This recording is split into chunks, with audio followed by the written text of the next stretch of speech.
Buenos días a todas y a todos. Vamos a continuar con este diplomado en partidos políticos. Yo soy Darío Mora Jurado y soy también profesor investigador de la Escuela Judicial Electoral. Y el día de hoy vamos a ver la justicia intrapartidista dentro de los partidos políticos. Bueno, en primer lugar hay que señalar que los derechos políticos que tienen todas las ciudadanas y todos los ciudadanos son derechos que están en un apartado especial de la Constitución. En el artículo 35 de la Constitución se habla del derecho a votar, del derecho a ser votado y otros derechos, entre ellos el derecho de asociación, el derecho de afiliación, etcétera.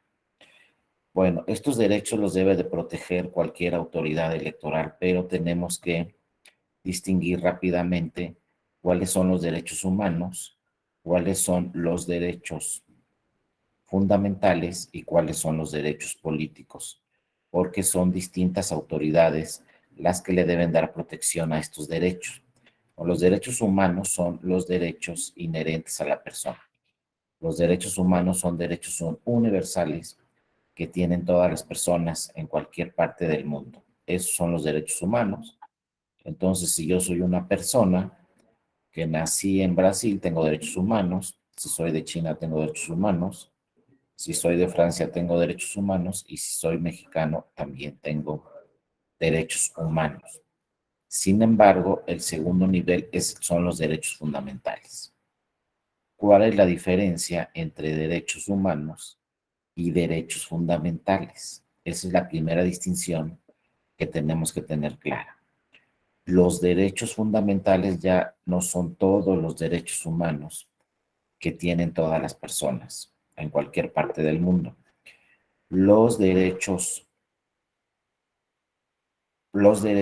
fundamentales son derechos que protege ya directamente nuestro país. Esa es la gran diferencia entre derechos humanos y derechos fundamentales. Los derechos fundamentales son los que están reconocidos en el sistema jurídico de nuestro país y por lo tanto los protege ya directamente nuestro país. ¿Dónde están esos derechos fundamentales? Bueno, están plasmados en la Constitución y como la propia Constitución lo señala, también están plasmados en los diversos tratados internacionales, las diversas convenciones que suscribe el Ejecutivo y ratifica el Senado de la República. Entonces, bueno, todos los derechos fundamentales que se encuentren plasmados en la Constitución y que se encuentren plasmados en los tratados internacionales obligatorios para México, pues ya los podemos denominar como derechos fundamentales. Quizá por ahí tengamos otros derechos humanos en el mundo que ya no son derechos fundamentales en México, que quizá México no proteja por diversas razones, ¿no? Por ejemplo, quizá entre China y Japón, por ahí existe un derecho humano del ambiente o de los mares, de Asia, etcétera, que no tiene nada que ver con México. Entonces, esos serán derechos humanos para los japoneses o serán derechos humanos para los chinos, pero no son derechos humanos en México porque no tienen nada que ver directamente con las mexicanas y los mexicanos. Pero insisto, los que están en la Constitución, entonces sí son derechos fundamentales y los que están en los tratados internacionales son derechos fundamentales. Entonces, estos derechos fundamentales, el Estado mexicano está obligado a protegerlo vía sus autoridades. Pero bueno, ¿qué autoridades van a proteger estos derechos fundamentales? Y ahí viene otro tema muy importante en México que no se tiene en otros países del mundo, sobre todo los europeos o los países con un sistema anglosajón, pero sí se tiene en México. En México hay un catálogo específico para los derechos políticos, pero además hay una jurisdicción específica para proteger los derechos políticos. Por lo tanto, los derechos fundamentales tienen una primera protección vía el Poder Judicial Ordinario, por ejemplo, y los derechos políticos tienen otra protección, que es una jurisdicción directamente electoral, que solamente esa jurisdicción protege derechos políticos. Por lo tanto, el tercer nivel es, después de los derechos políticos, vamos a tener por ahí garantías individuales o derechos civiles, derechos sociales, Esos derechos los va a proteger una autoridad que es el Poder Judicial Ordinario o Poder Judicial Estatal, y posteriormente, pues la Suprema Corte de Justicia de la Nación, en última instancia, va a realizar la protección de esos derechos. Cualquier derecho fundamental lo va a proteger la Suprema Corte en última instancia, a excepción de los derechos políticos. Los derechos políticos que marca nuestra Constitución no van a ser protegidos por una jurisdicción ordinaria, van a ser protegidos por una jurisdicción especializada, que es la jurisdicción electoral. Entonces, las autoridades electorales, conforme a lo que señala nuestra Constitución, serán las autoridades que van a proteger los derechos políticos. Pero si revisamos también bien nuestra Constitución, esos derechos políticos, nos dice la Constitución, los deben de proteger todas las autoridades. ¿Qué quiere decir eso? Que no solo las autoridades jurisdiccionales, también las autoridades administrativas, es decir, el INE y los soples, deben de proteger los derechos políticos vía una regulación, como ya vimos, especializada. Y después viene otro punto muy importante que debemos de revisar. Los derechos políticos, entonces ya vimos, los va a proteger una jurisdicción especializada, los van a proteger las autoridades electorales, como son el INE, los soples, los tribunales electorales en las entidades federativas y el Tribunal Electoral del Poder Judicial de la Federación. En última instancia, dará protección a esos derechos políticos. Pero viene otra parte importante. ¿Qué derechos políticos son los que deben de proteger las autoridades electorales? Entonces, de entrada pensamos que pues, los que están en el 35 de la Constitución: votar, ser votado, asociarse, afiliarse.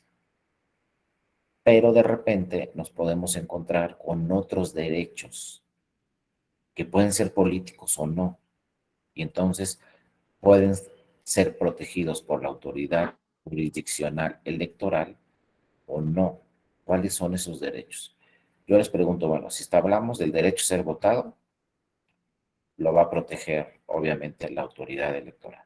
El derecho a votar, que son los principales, los va a proteger también la autoridad electoral. Pero bueno, si yo les pregunto, ¿la libertad de expresión es un derecho civil o es un derecho político? Y este es el problema, que si es un derecho civil, lo va a proteger el Poder Judicial Ordinario. Si es un derecho político, lo va a proteger la jurisdicción electoral especializada, las autoridades electorales. Entonces, ojo, no solamente los derechos políticos están en el 35 de la Constitución y son los únicos derechos que tiene que proteger la autoridad electoral. Cuando otros derechos, que pueden ser garantías individuales, que pueden ser derechos civiles, derechos sociales, como la libertad de expresión, cuando esos derechos, ejemplo, la libertad de expresión, tiene relación con la materia político-electoral, entonces esa libertad de expresión la van a proteger las autoridades electorales. Cuando la libertad de expresión no tenga relación con la materia político-electoral, entonces no lo va a proteger la jurisdicción electoral. Y después, cuando tiene entonces relación, por ejemplo, la libertad de expresión con la materia político-electoral. Pues cuando se trate de un derecho político, esa libertad de expresión y esté relacionada con la materia política. Cuando la libertad de expresión está relacionada con la materia política, bueno, cuando se trate de un asunto electoral. Por ejemplo, si yo soy candidato, estoy en una campaña y estimo que se me está vulnerando mi libertad de expresión dentro de esa campaña, entonces esa libertad de expresión está relacionada directamente con la materia político-electoral. Entonces, ese derecho de libertad de expresión que yo tengo, la autoridad especializada, la autoridad que lo va a proteger, es la autoridad electoral. Si la libertad de expresión no tuviera nada que ver con la materia político-electoral, entonces no lo va a proteger la autoridad jurídica. Entonces ya lo vamos a ver posteriormente, así lo ha señalado el tribunal. Los derechos políticos que va a proteger la autoridad electoral no solamente son los 35 de la Constitución, sino cualquier otro derecho fundamental relacionado con la materia político-electoral. Cuando un derecho fundamental esté relacionado con la materia político-electoral, entonces la autoridad competente será la autoridad electoral. Y esto lo tenemos que distinguir muy bien porque no nos podemos equivocar. Por ejemplo, yo estimo que se me está vulnerando mi libertad de expresión, pues a lo mejor voy a la autoridad electoral y me dice, no, ¿sabes qué? Se desecha tu demanda porque no tiene nada que ver con la materia político-electoral. O al revés, yo estimo que se me está vulnerando mi libertad de expresión y me voy, por ejemplo, al Poder Judicial Ordinario, a lo mejor me desechen mi demanda, porque allá me dicen, ¿sabes qué? Esta es un tema político electoral. Entonces, la autoridad competente para resolver y proteger tu derecho es la autoridad político electoral, la autoridad electoral. Entonces, siempre tenemos que distinguir, ojo, que estos derechos políticos no están limitados. Cualquier derecho fundamental puede entrar en la jurisdicción de los derechos políticos, entonces puede entrar en la jurisdicción de la protección que le tienen que dar las autoridades electorales. Son derechos, entonces los derechos políticos son derechos fundamentales que el Estado mexicano, vía sus autoridades, debe de proteger. Ahora, otro punto, de nada nos sirve que nos diga la Constitución, los derechos, las mexicanas y los mexicanos tienen estos derechos políticos y los deben de ejercer y los tienen que ejercer. Si no hay, ojo, una autoridad que proteja el ejercicio de esos derechos políticos. Porque esto fue cuestionado durante muchos años en nuestro país. Se decía así, efectivamente, ahí en la Constitución hay un apartado especial donde se habla de los derechos políticos. Sin embargo, en México no hay protección de los derechos políticos. Y parece broma, pero no era broma. En México, durante muchos años, no existió una autoridad jurisdiccional que protegiera los derechos políticos. Nadie los protegía. Acuérdense, antes de 1986, que nace el primer tribunal electoral, el Tribunal de lo Contencioso Electoral, yo les pregunto, ¿qué autoridad jurisdiccional protegía los derechos políticos antes de 1986? ¿Saben qué autoridad? Ninguna. Por ejemplo, 1982, la elección presidencial de Miguel de la Madrid, cuando ganó el presidente Miguel de la Madrid Hurtado. Si ustedes querían ser candidato y les negaban el registro, si querían votar y no les daban su credencial para votar, ¿ante qué autoridad acudía a defenderse? ¿Ante qué tribunal? Imagínense que ustedes quieran ser candidatos en 1982 o en 1976 o antes, cualquier otro proceso electoral. Quieren ser candidatos, se quieren registrar. La autoridad, que en ese momento era el mismo Poder Ejecutivo, les negaba el registro, por lo que ustedes quieran. ¿Ante qué autoridad jurisdiccional acudían a solicitar protección de su derecho político? Pues no existía ninguna autoridad. Cuando alguna persona, alguna mexicana, algún mexicano decidía ir al Poder Judicial Ordinario, ¿qué les contestaba el Poder Judicial? En el juzgado de distrito, hasta la propia Suprema Corte de Justicia de la Nación, aquí en el Poder Judicial no resolvemos asuntos políticos. No somos competentes. La propia Suprema Corte de Justicia de la Nación, en una reforma, se le incorporó un recurso que se llamaba recurso o reclamación para impugnar temas electorales. ¿Saben cuántos recursos de reclamación resolvió la Suprema Corte? Ninguno. Porque contra la sentencia de la Suprema Corte en esos juicios o recursos de reclamación, contra sus sentencias procedía la revisión por parte del Poder Legislativo. Y la Suprema Corte señaló, nuestras sentencias son definitivas e inatacables y no las puede revisar el Poder Legislativo. Por lo tanto, no vamos a resolver ningún asunto. Y la Suprema Corte no tiene competencia en materia político-electoral. Bueno, está muy bien la decisión de la Corte, Pero entonces nosotros como mexicanas y mexicanos, ¿quién protegía nuestros derechos? No había protección. Fue hasta 1986 cuando un tribunal de lo contencioso administrativo, ni siquiera un tribunal jurisdiccional, donde por primera vez había cierta protección a nuestros derechos políticos. Después viene en 1990 una reforma fundamental donde nace el IFE y nace el Tribunal Electoral, el TRIFE, Tribunal Federal Electoral, y a partir de estos dos tribunales, de estas dos instituciones, el INE y el TRIFE, por primera vez en nuestro país ya tenemos autoridades que van a proteger nuestros derechos políticos, sobre todo el Tribunal Federal Electoral. Así se fue desarrollando la protección. Y luego, fíjense, viene la reforma de 1996 y por primera vez en 1996 ya el Poder Judicial Federal protege derechos políticos electorales, pero a través del Tribunal Electoral, no de los órganos tradicionales del Poder Judicial Federal, el juzgado de distrito o los tribunales colegiados de circuito, sino el propio Tribunal Electoral, el Tribunal Federal Electoral, se incorpora al Poder Judicial de la Federación, pero ojo, al incorporarse en 1996 el Tribunal Electoral al Poder Judicial de la Federación, sigue siendo un tribunal independiente y autónomo al Tribunal Electoral. ¿A qué me refiero con eso? El Tribunal Electoral ya tiene 25 años incorporado al Poder Judicial de la Federación. Así es, pero sus sentencias son definitivas e inatacables.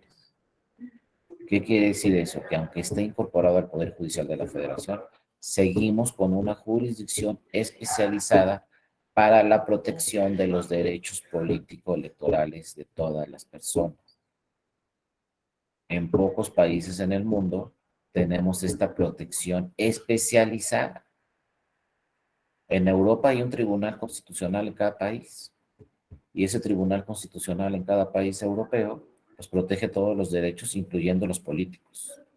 En Estados Unidos tienen una Suprema Corte, en Canadá tienen una Suprema Corte que protege todos los derechos, incluyendo los políticos. En México no. En México tenemos una Suprema Corte que protege todos los derechos, a excepción de los políticos. Para la protección de los derechos políticos en México, tenemos otro tribunal que también es un tribunal constitucional, pero especializado para la materia electoral. Entonces es un diseño muy particular el mexicano, porque en Latinoamérica también hay muchos tribunales electorales. Este es un diseño que se utiliza en muchos países de Latinoamérica, pero un tribunal electoral constitucional de última instancia lo tienen pocos países, que no puedan ser revisadas sus sentencias porque son definitivas e inatacables, lo tienen pocos países. Y bueno, ¿a qué me refiero cuando les digo un tribunal constitucional? Me refiero a que es un tribunal con jurisdicción constitucional. Porque todos les dicen tribunales constitucionales, ¿no? Pero bueno, ¿por qué le dicen tribunal constitucional al español? ¿Y por qué le dicen corte constitucional a la francesa? ¿Y por qué le dicen, perdón, Consejo Constitucional francés? ¿Y por qué le dicen corte constitucional italiana? Porque tienen jurisdicción constitucional. ¿Qué quiere decir eso? Que pueden interpretar la Constitución. Por ejemplo, si hay contradicción entre dos normas constitucionales, pues un tribunal constitucional dice qué norma de esas dos de la Constitución se aplica. Eso es jurisdicción constitucional. Dos, cuando también ejercen jurisdicción constitucional un tribunal, cuando hay normas secundarias que no son conformes a la Constitución, o en el caso mexicano, a los tratados internacionales. Cuando tenemos por ahí en el sistema jurídico normas que no son conformes a la Constitución y a los tratados internacionales, pues entonces un tribunal constitucional simple y sencillamente dice, pues esta norma no se va a aplicar. ¿Por qué? Porque es inconstitucional o porque es inconvencional. Eso es un tribunal con jurisdicción constitucional, pero además debe ser de última instancia, que no sea revisado por otra autoridad. El Tribunal Electoral interpreta la Constitución, revisa qué disposiciones se aplican en un caso concreto, revisa las convenciones, los tratados internacionales, y también el Tribunal Electoral revisa que cualquier norma se ajuste a la Constitución y a los tratados internacionales. Y si no se ajusta, no se aplica esa norma. Sus sentencias son definitivas e inatacables. Entonces cumple con todos los elementos de un tribunal constitucional, un tribunal con jurisdicción constitucional. Entonces llegan los europeos a México y dicen, ah, caray, en México tienen dos tribunales constitucionales y tienen uno específico para la materia político-electoral. Y bueno, entonces este tribunal electoral pues va a proteger, como ya les decía, pues estos derechos políticos, entre otros, ¿no? Votar en las elecciones populares, ser votado para todos los cargos de elección popular, es decir, ser candidatos, asociarse libre y pacíficamente para tomar parte de los asuntos políticos del país, afiliarse libre e individualmente a los partidos políticos. Y aquí es donde entra el tema de justicia intrapartidista. Puede revisar un tribunal los actos y resoluciones dentro de un partido político, o hay que proteger las normas internas dentro de los partidos y su justicia interna. O un tribunal debe de intervenir también en los actos, en las resoluciones de los partidos políticos, y también un tribunal puede intervenir inclusive en los estatutos. Revisar los estatutos de un partido político, lo puede hacer un tribunal o no lo puede hacer un tribunal. Aquí estuvo la discusión en México de ese tema de la justicia intrapartidaria. Todo ese tema estuvo revisándose del 2000 a 2005. Primero, el Tribunal Electoral señaló que debía de respetarse las normas internas dentro de los partidos, sus actos y sus resoluciones. Pero posteriormente llegaron una serie de ciudadanas y ciudadanos al tribunal, y posteriormente el tribunal cambió de criterio y dijo no.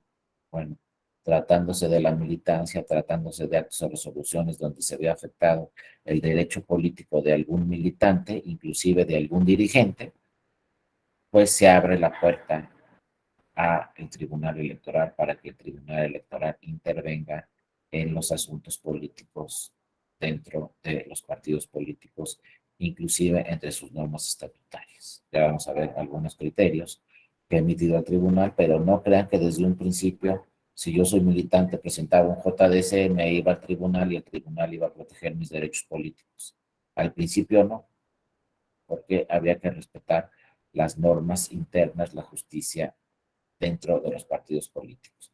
Pero después se dio cuenta el tribunal que tenían que protegerse las normas constitucionales, los derechos políticos que están en la Constitución y los derechos políticos de los que hablan los tratados internacionales. Y para darle protección, pues había que revisar las normas internas dentro de los partidos, sus actos y sus resoluciones. Porque más allá de lo que decida internamente un partido político, pues está la Constitución y están los tratados. Por lo tanto, se le abrió la puerta a cualquier militante para que pudiera acudir al tribunal a solicitar la protección de algún derecho que estime vulnerado por parte de su partido político. Ya veremos algunos casos. Y ahora resulta que para el 2022, les digo, este fue un debate de la Sala Superior del 2000 al 2005. Pues ahora resulta que para el 2022, pues los asuntos históricamente que más han llegado al tribunal son impugnaciones de la militancia por actos, resoluciones o normas estatutarias de sus partidos políticos. Los asuntos que más llegan al tribunal son de la militancia dentro de los partidos políticos, vía juicio para la protección de los derechos políticos electorales del ciudadano. Ya veremos algunos casos, pero bueno, el Tribunal Electoral, al abrirle la puerta a estos asuntos, pues fueron los que más y más llegan cuestionando actos, resoluciones o normas estatutarias de los partidos políticos. Inclusive actualmente, como lo veremos, el Tribunal Electoral puede inaplicar una norma estatutaria por inconstitucional o por inconvencional. Es decir, una norma de los estatutos de un partido político, si se advierte inconstitucional o se advierte inconvencional, pues el tribunal así lo declara y no aplica para el militante que acudió al Tribunal Electoral. Entonces hay que revisar también muy bien las normas estatutarias de los partidos políticos que dicen sus estatutos y después hay que revisar si estos estatutos de los partidos políticos son conforme a la Constitución y son conforme a los tratados internacionales. Porque si no, puede llegar un militante y entonces el tribunal puede decir, no aplica esta norma estatutaria para este militante porque es contraria a la Constitución o es contraria a los tratados internacionales, ¿no? Así está la justicia intrapartidaria. Bueno, otros derechos políticos que va a proteger el tribunal es iniciar leyes, votar en consultas populares. También este tema de votar en consultas populares es otro derecho que va a proteger el tribunal electoral. Lo acabamos de revisar con la revocación de mandato, ¿no? Allí llegaron varias impugnaciones al tribunal electoral. Y luego integrar autoridades electorales. También es un tema que ha protegido muchas veces el tribunal en muchos casos, ¿no? ¿Cuáles autoridades electorales? Pues los tribunales electorales estatales y los institutos estatales electorales. El tribunal protege la integración por sus consejeras y consejeros o por sus magistradas y magistrados, ¿no? Ya veremos después algunos casos. Luego, la regulación jurídica también cambió y hay que estar muy claros, nos debe de quedar claro cómo con la reforma del 2014 pues si bien se tiene que proteger todas las normas, ojo, cambió la norma claramente. Seguimos teniendo la Constitución, obviamente. En 2014 tuvo algunas reformas al artículo 41 de la Constitución, pero ¿qué es lo importante aquí? Se crearon dos nuevas leyes en el 2014 que no existían. Antes de 2014 estaba el Código Federal de Instituciones y Procedimientos Electorales. Su propio nombre lo decía, Código Federal. Aplicaba para las elecciones federales. ¿Y qué pasaba en las entidades federativas antes de 2014? Cada entidad federativa tenía su código o su ley electoral que aplicaba para sus elecciones locales. Y así estaba bien el diseño, ¿no? Tenía una elección en Colima, pues revisaba el código electoral de Colima. Tenía una elección de diputaciones federales, pues revisaba el COFIPE, el código federal, porque era elección federal. Tenía una elección en el Estado de México, pues revisaba el código electoral del Estado de México, porque se trataba de una elección del Estado de México. Muy bien, se entendía bien el sistema, ¿no? Bueno, viene la reforma 2014 y ¿qué creen?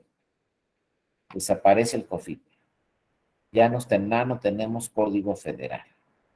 Ahora nacen dos nuevas leyes, el Código Federal Electoral, COFIPE, Código Federal de Instituciones y Procedimientos Electorales, se divide en dos nuevas normas.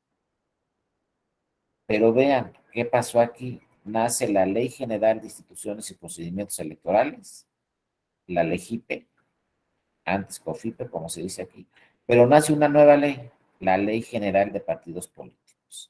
Antes todo lo relacionado con los partidos políticos se veía en el COFIPE. Viene la reforma de 2014, se separa esto en dos temas, todo lo relacionado con el proceso electoral se revisa en la LEGIPE y todo lo relacionado con los partidos políticos se revisa en una nueva ley específica para los partidos políticos, que se llama Ley General de Partidos Políticos. Pero ojo, ya no se llama ley federal, se crean dos nuevas leyes y ahora se llaman leyes generales, no federales. ¿Por qué ellas son generales y no federales? Porque fíjense, ahora estas leyes aplican para todas las elecciones. La Ley General de Instituciones y Procedimientos Electorales aplica para todas las elecciones, no solo para las federales. Pero entonces uno decía, bueno, entonces van a desaparecer también los códigos electorales de las entidades federativas, porque ya tenemos una ley general. No, si bien es cierto, se crea una ley general electoral, también tenemos las leyes electorales en las entidades federativas. Y entonces, ¿qué quiere decir con esto? Que si va a haber un proceso electoral en Colima, por ejemplo, hay que revisar qué dice la ley general y también hay que revisar qué dice el Código Electoral de Colima. Las dos normas, porque las dos normas se aplican en un proceso electoral en Colima, por ejemplo, de una gobernatura. Hay que revisar qué dice la ley general, aplicable a esa gobernatura, y qué dice la ley o el Código Electoral de Colima, aplicable también para la elección de esa gobernatura. Y otra cosa muy importante, la ley general nos dice en su artículo primero, si hay contradicción en esta ley con una ley local, la que debe aplicar es la general y no la local. Porque obviamente, pues el legislador advirtió, las legisladoras advirtieron, bueno, si vamos a tener una ley general y leyes en las 32 entidades federativas, pueden existir por ahí contradicciones. Entonces, la ley general en su artículo primero dice, cuando existe una contradicción, lo que aplica es la ley general y no la ley local. Pero suena así como, ¿y por qué, no? La primera pregunta que nos hacemos, ¿y por qué aplica la general y no la local? Y algunos me pueden decir, o algunas me pueden decir, pues porque es de mayor jerarquía. ¿Y quién dice que la ley general tiene mayor jerarquía que la local? Ah, es que la ley general en su artículo primero dice que si hay contradicción debe aplicar esta. Y como la ley general aplica en todo el país y la ley local en solo una entidad federativa, pues se entiende que tiene mayor jerarquía la ley general, ¿no? Pero luego, si revisamos las interpretaciones del Tribunal Constitucional, el Tribunal Electoral, que es un tribunal constitucional, como ya vimos, ¿cómo interpreta esto el Tribunal Electoral? El Tribunal Electoral, fíjense, al ser un tribunal constitucional, no revisa las jerarquías. Eso debe quedar muy claro. El Tribunal Electoral nunca va a aplicar una norma de acuerdo a su nivel jerárquico, no. Eso era antes, con un tribunal formalista. Eso era antes, con la teoría de Kelsen, de aquí es la pirámide y estas son las normas jerárquicamente más importantes y estas las normas jerárquicamente inferiores. Pero eso era antes cuando teníamos un tribunal formalista que aplicaba directamente lo que decía la ley. Ahora tenemos tribunales constitucionales, como son la Suprema Corte y como son el Tribunal Electoral. Un tribunal constitucional no se va por la jerarquía. Eso nos debe quedar claro. Un tribunal electoral lo que revisa es que cualquier norma se ajuste a las disposiciones constitucionales y a las disposiciones convencionales, a lo que dice la Constitución y a lo que dicen los tratados internacionales y obviamente a la jurisprudencia que se emite cuando se interpreta la Constitución y cuando se interpretan los tratados internacionales, no al nivel jerárquico. Entonces, ¿qué dice aquí el tribunal? No, no, no, no. Si bien es cierto, la ley general dice que ella aplica sobre la local, lo que debemos hacer en los tribunales electorales es aplicar la norma que se ajuste a la Constitución. Porque si hay contradicción entre la ley general y la ley de la entidad federativa, tenemos que revisar esa contradicción. ¿Qué dice la ley general y qué dice la ley local? Pues la norma que se ajuste a la Constitución es la que se tiene que aplicar. Y la norma que no se ajuste a la Constitución es la que no se va a aplicar. No tenemos que aplicar todas las normas de la ley general. El tribunal electoral va a revisar y va a decir, bueno, en este caso aplica la ley general, en este caso aplica el Código Electoral de Colima. ¿Y por qué aplica el Código Electoral de Colima? Porque es la norma que protege el derecho político. La ley general no protege el derecho político y la ley local sí, entonces vamos a aplicar la ley local. Vean, esa es la interpretación que hace un tribunal constitucional.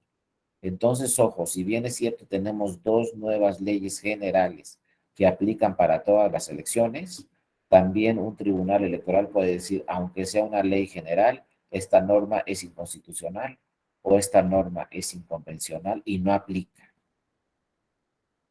Entonces, nunca hay que confiarnos. Es que así dice la ley. Pues sí, así dice la ley, exactamente. Pero ¿qué dice la Constitución? Y ojalá esa ley sea conforme a la Constitución. Porque si esa ley no es conforme a la Constitución, no se va a aplicar. En la justicia intrapartidista sucede lo mismo. Ojalá los estatutos del partido político sean conformes a la Constitución y a los tratados. Porque si los estatutos del partido político no son conformes a la Constitución o a los tratados, no van a aplicar. El Tribunal Electoral puede decir, se inaplica esta norma estatutaria de este partido político porque es contraria a la Constitución. Entonces, si llega un militante y le dice al tribunal, esta norma de mis estatutos me está afectando, me está vulnerando un derecho político, por ejemplo, a ser votado, a ser candidata o candidato, el tribunal puede decir, no aplica porque es inconstitucional. O no aplica porque es inconvencional. Y nomás no aplica. Ya sea una norma dentro de los estatutos de un partido político, o ya sea una norma del Código Electoral, o ya sea una norma de la Ley General, o ya sea una norma, por ejemplo, un lineamiento de un OPLE o un lineamiento del INE, el tribunal puede decir, este lineamiento es inconstitucional. Un reglamento de un OPLE, un reglamento del INE, el tribunal también puede decir, es inconstitucional y no aplica. Ahora fíjense, ¿por qué les digo no aplica? Porque conforme a la Constitución, dice el Tribunal Electoral puede inaplicar normas, solamente inaplicar y al caso concreto. Es decir, el tribunal no puede decir, se declara la invalidez de esta ley o de este artículo. No, no tiene tantas atribuciones. Lo que puede decir solamente el tribunal, esta ley en este artículo no aplica para esta persona porque esta persona llegó al tribunal y demostró ante el tribunal que le está afectando y que la norma es inconstitucional. Pero solamente esa norma no va a aplicar para esa persona. La norma va a seguir vigente. Entonces, esa es la discusión que se ha dado ya durante varios años. ¿Por qué el tribunal, si ya advirtió que la norma es inconstitucional, la inaplica solo a la persona que fue al tribunal? En realidad esa norma debería de inaplicarla para todas las personas, porque ya advirtió el tribunal que es inconstitucional o inconvencional, contraria a tratados internacionales. Sin embargo, la propia Constitución dice, no, tribunal, solamente puedes inaplicarla al caso concreto. Entonces, ojo, si yo advierto que se me está vulnerando un derecho político, tengo que ir al tribunal, porque si no voy al tribunal, esa norma va a seguir vigente para mí y me va a seguir afectando. Necesariamente tengo que ir al tribunal y tengo que decir al tribunal que la norma es inconstitucional. Si tengo razón, el tribunal va a decir, tienes razón, no aplica para ti. Y no aplica cualquier norma, incluyendo las normas dentro de los partidos políticos, las normas de los estatutos de los partidos políticos. Porque acuérdense, como nos dice la Constitución, y ya lo hemos señalado en otras sesiones, los partidos políticos son entidades de interés público. ¿Qué quiere decir esto? Que no son sociedad civil, no son personas físicas, no son personas morales, no son sociedades anónimas, son entidades de interés público. Y esto lo dice la Constitución. Al hablar de interés público quiere decir que cualquier cosa que hagan los partidos políticos nos afecta a todos, ¿no? Y por lo tanto debe ser transparente, las normas deben cumplir esas normas con lo que dice la Constitución, porque cualquier acto o resolución que emita un partido político nos puede afectar a todos, no solamente a la militancia, ¿no? Por lo tanto, pues obviamente a partir de esta definición de que son entidades de interés público, el tribunal ha señalado, pues tenemos que revisar qué es lo que hacen esas entidades de interés público, cuáles son sus actos, cuáles son sus resoluciones y cuáles son sus estatutos. Porque uno dice, bueno, ¿y por qué el tribunal se mete en la revisión de sus estatutos? Eso es interno. ¿Por qué se mete el tribunal a revisar sus estatutos y a decir son inconstitucionales? Porque, ojo, son entidades de interés público. Entonces, por lo tanto, cualquier autoridad electoral, sobre todo un tribunal electoral, pues tiene que revisar que esos estatutos cumplan con las disposiciones constitucionales. Necesariamente tiene que ser así, ¿no? Después, bueno, vienen algunos casos que ya han revisado de los partidos políticos y nos vamos hasta aquí, ¿no? Los documentos básicos. Vida interna. ¿Qué se entiende por vida interna? Por justicia intrapartidista, pues quiere decir que los partidos políticos tienen ciertas normas y que el tribunal puede revisar esas normas, puede revisar su vida interna, su justicia intrapartidista. Fíjense, primero, cuando dijo el tribunal, le abro la puerta a la militancia para que impugnen actos, resoluciones o normas estatutarias vía juicio para la protección de los derechos político-electorales del ciudadano. Muchos se molestaron, dijeron, no, el tribunal no tiene esas atribuciones, etcétera, ¿no? Pero bueno, se abrió la puerta. Y les digo, a partir de que se abrió la puerta y llegan ante el tribunal electoral, pues ahora resulta que son los medios de impugnación que más se promueven ante el tribunal. Y no solo la militancia, también llegan casos de la dirigencia. Llega el presidente del partido e impugna algunos actos. Llega el candidato a la presidencia del partido e impugna algunos actos. Llega el secretario general del partido también a impugnar ciertos temas. O sea, todos llegan al tribunal. No solamente la militancia, también llega el presidente, el candidato a presidente. También muchas veces ante el tribunal se ha impugnado la elección de sus nuevos dirigentes. Acuérdense que también la legislación nos dice que el INE puede organizar la elección de la nueva dirigencia dentro de un partido político. Pues estos casos también se pueden impugnar ante el tribunal si se considera que no se llevó conforme a la Constitución y a la ley ese procedimiento para elegir a los nuevos dirigentes del partido. Todo eso puede llegar hasta el tribunal electoral.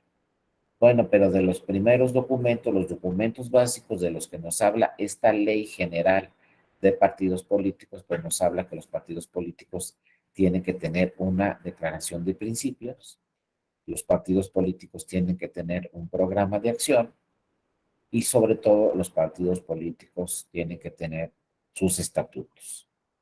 Lo que más se ha impugnado ante el tribunal obviamente son las normas estatutarias. Y empezaron ya a llegar a muchos casos al tribunal donde decía la militancia es que los estatutos de mi partido político no son democráticos. Es que conforme a los estatutos de mi partido político, todas las decisiones las toma la dirigencia. No participamos la militancia en la toma de decisión. Y así poco a poco se han ido impugnando las normas estatutarias de los partidos y el Tribunal Electoral en diversos casos pues ha ordenado a los partidos políticos modificar sus estatutos y en plazos breves. Por ejemplo, al Verde, que ya lo vamos a ver, al Verde Ecologista de México, se le dijo, ¿sabes qué? Tus estatutos no son democráticos y tienes 3 meses partido político para reformar tus estatutos y que se cumplan con estos 10 puntos dentro de tus estatutos para considerarse democráticos. Porque como están actualmente, tus estatutos no son democráticos porque todas las decisiones conforme a tus estatutos las toma la dirigencia y no participa la militancia. Entonces el tribunal le dijo al Verde, tienes 3 meses para reformar tus estatutos y que para que participe la militancia en la toma de decisiones. Y obviamente el Partido Verde Ecologista reformó sus estatutos en 3 meses, los hizo más democráticos, ¿no? Como lo ordenó exactamente, ¿no? La Sala Suprema. Luego, en la declaración de principios que tienen los partidos políticos, bueno, conforme al 37 de la Ley General de Partidos Políticos, nos dice la declaración de principios contendrá, ¿no? Entre otras cosas, la obligación de observar la Constitución. Vean, aquí empezamos directamente conforme a la ley. Los estatutos deben de observar la Constitución y respetar las leyes. Entonces, ¿qué pasa? Si un partido político no observa la Constitución, se puede impugnar esa norma, ese acto o esa resolución, porque la propia ley de partidos lo dice claramente, deben de observar lo que dice la Constitución. Muchas veces no prestamos atención a este tema, pero ojo, todo lo que hagan los partidos políticos debe ser conforme a las normas constitucionales y si no, pues ya vemos que se puede impugnar este acto, esta resolución o esta norma estatutaria ante el Tribunal Electoral. Luego tiene que tener los principios ideológicos, luego la declaración de principios, ¿no? También se debe señalar la declaración de no aceptar pacto o acuerdo o que lo sujete o lo subordine al partido político, la obligación de conducir sus actividades por medios pacíficos y por vía democrática, también obviamente, Si no hay una vía democrática, pues otra vez vamos a llegar al Tribunal Electoral, porque van a decir las actividades, esta actividad, este acto, esta resolución no fue democrática. Y si no fue democrático, vamos a acudir al tribunal. Un ejemplo así sencillo, sale una convocatoria para que se registren a determinadas candidaturas, la militancia que quiera registrarse a una candidatura, pues se emite una convocatoria y donde se dice, ¿saben qué? Se va a abrir el registro para estas candidaturas. Y resulta que la convocatoria no fue pública. Si la convocatoria no fue pública, pues van a llegar ahí la militancia, obviamente, al tribunal y le va a decir al tribunal, oye, mi partido político metió una convocatoria, pero resulta que esta no fue pública. Entonces se va a revisar el tema y entonces el tribunal va a decir, pues, ¿sabes qué? No tiene validez esa convocatoria y se vuelve a expedir una nueva convocatoria y le ordena al partido que sea pública para que se entere toda la militancia. Y a lo mejor en otros casos, pues también los simpatizantes del partido político. Luego también los partidos políticos, en su declaración de principios, tienen la obligación de promover la participación política en igualdad de oportunidades y equidad entre hombres y mujeres. Fíjense, ya lo señala la ley, ¿no? Esta nueva ley general de partidos políticos nos habla de equidad entre hombres y mujeres, pero esto es una disposición ya en la Constitución. Y el Tribunal Electoral, como todos ustedes saben, trabajó muchos años para lograr este tema de la equidad de género, este tema de igualdad de oportunidades, tanto en las dirigencias de los partidos políticos como en el registro de sus candidaturas. Vean ahora cómo la mayoría de los partidos políticos en sus estatutos dicen, pues si tenemos presidente del partido, el secretario general tiene que ser secretaria general. Si tenemos presidenta del partido, entonces tenemos que tener secretario general. Pero lo más importante es en el registro de candidaturas. Empezamos con una legislación que hablaba que se tiene que registrar por lo menos 30% de mujeres. Luego por ahí del 2011 hubo un asunto muy importante de justicia intrapartidista en el 2011, donde la ley en el 2011 decía para diputaciones y senadurías, los partidos políticos tienen que registrar 40% de mujeres, ¿no? ¿Qué pasó en ese caso? Que también había otra disposición en la ley que afortunadamente en estas leyes generales ya no está, pero antes la ley decía, pero hay una excepción. Si los procedimientos para elegir a las candidaturas fueron internos y democráticos dentro del partido, es decir, si la militancia eligió esas candidaturas democráticamente, entonces no aplica el 40-60. Se van a registrar las personas que hayan decidido la militancia. Entonces, por un lado decía la ley 40-60, pero por otro lado también la propia ley decía, no, hay una excepción. Si la militancia seleccionó a esas candidaturas, entonces no aplica el 40-60. Fíjense, 2011. Entonces, en el 2011 llegaron todos los partidos al INE y le dijeron, oye, aquí en senadurías y en diputaciones no registramos el 40% de mujeres porque pues decidió la militancia que no deberían de ser 40% de candidatas. Ningún partido en el 2011 cumplió con el 40-60. Vean, era una disposición en la ley, pero con otra excepción en la propia ley que decía, pues hay una excepción y si fue por selección democrática dentro del partido, no aplica el 40-60. Pero fue un caso muy importante que llegó a la sala superior, un caso que cambió radicalmente este tema de la justicia intrapartidista, este tema de la equidad de género, y ese caso del 2011, ¿qué resolvió la sala superior? Bueno, lo que les vengo platicando. Llegaron la militancia, llegaron mujeres de todos los partidos políticos, vía el juicio para la protección de los derechos políticos electorales que les señalaba, pues llegó un grupo muy importante de mujeres de todos los partidos políticos. Y le dijeron al tribunal, oye, el INE no cumplió con el 40-60, que dice la ley. Y obviamente como terceros interesados llegaron al tribunal todos los hombres que habían sido registrados por sus partidos políticos. Y los hombres le dijeron al tribunal, ¿sabes qué?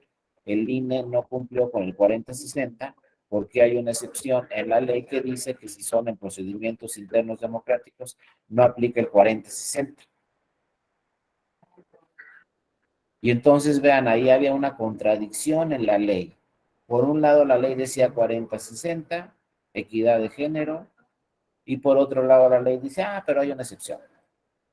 Si son seleccionados en procedimientos internos democráticos, no aplica ese 40-60. Les digo, fue un caso fundamental que llevó a la sala superior, y la sala superior dijo, pues, ¿qué aplico? ¿Cuál de las dos normas que están en la ley voy a aplicar? Y entonces el tribunal dijo, bueno, pues voy a aplicar la norma que sea conforme a la Constitución y conforme a los tratados internacionales. ¿Y cuál creen que era la norma que era conforme a la Constitución y a los tratados internacionales? Pues el 40-60, no la excepción.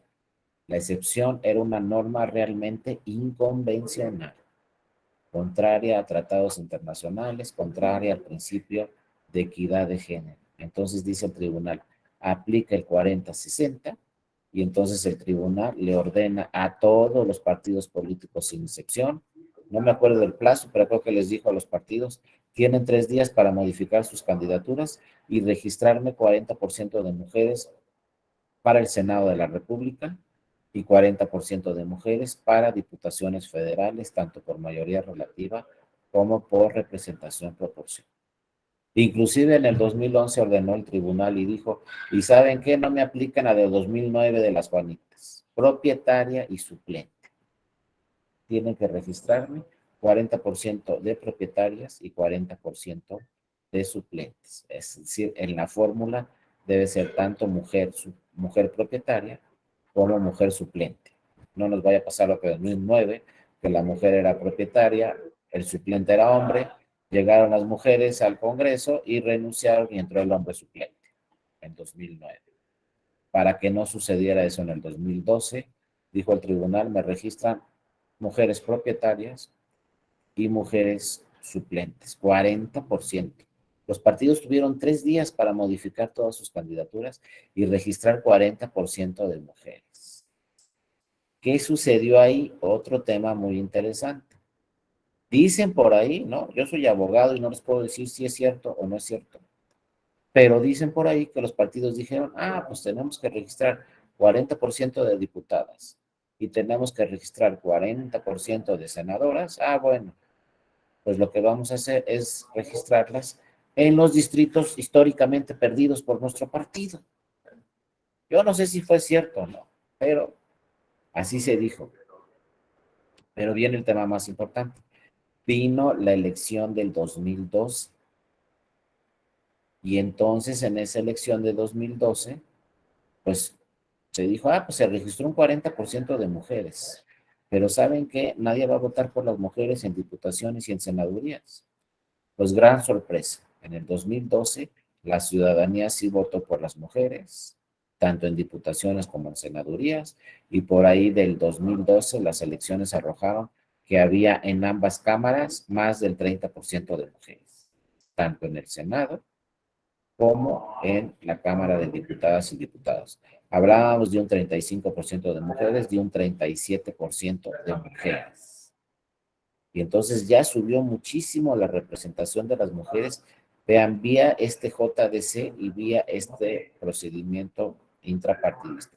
Después vino el 2015 y ya también la Cámara de Diputados quedó representada por 40% de diputadas. Después sucedió lo mismo en las entidades federativas, el mismo procedimiento y también las entidades federativas, los congresos se iban ya integrando con 40% de diputadas, 45% de diputadas. Después Zacatecas fue el primer estado que nos dio la gran sorpresa, donde el Congreso de Zacatecas en México fue el primer congreso en donde había más diputadas que diputados. Actualmente ya tenemos muchas entidades federativas donde hay más diputadas que diputados, ¿no? Después las propias mujeres ya en el Poder Legislativo reformaron la Constitución y actualmente la propia Constitución nos habla ya no de equidad de género, la Constitución nos habla de paridad de género, de 50% en las candidaturas. Actualmente nuestra Constitución nos dice hay que registrar 50% de mujeres para las diputaciones federales y 50% de mujeres para el Senado de la República. Todo esto se hizo vía la justicia intrapartidista, ¿eh? vía el JDC desde que le abrió la puerta al tribunal. Y bueno, ahora, ¿cuáles fueron los resultados finales? Pues si yo les pregunto en este momento cuántas diputadas hay en la Cámara de Diputadas y Diputados Federal, el Congreso de la Unión, ¿saben cuántas diputadas hay? 50% exactamente. De las 500 diputaciones que hay en el Congreso de la Unión, 250 exactamente son mujeres. ¿Saben en cuántos parlamentos en el mundo sucede esto? Yo creo que no son ni 5 países en el mundo donde su Congreso, su Parlamento, está integrado por 50% de mujeres. En México sí está integrado por 50% de diputadas. Tenemos 250 diputadas exactamente en este momento. El Senado de la República.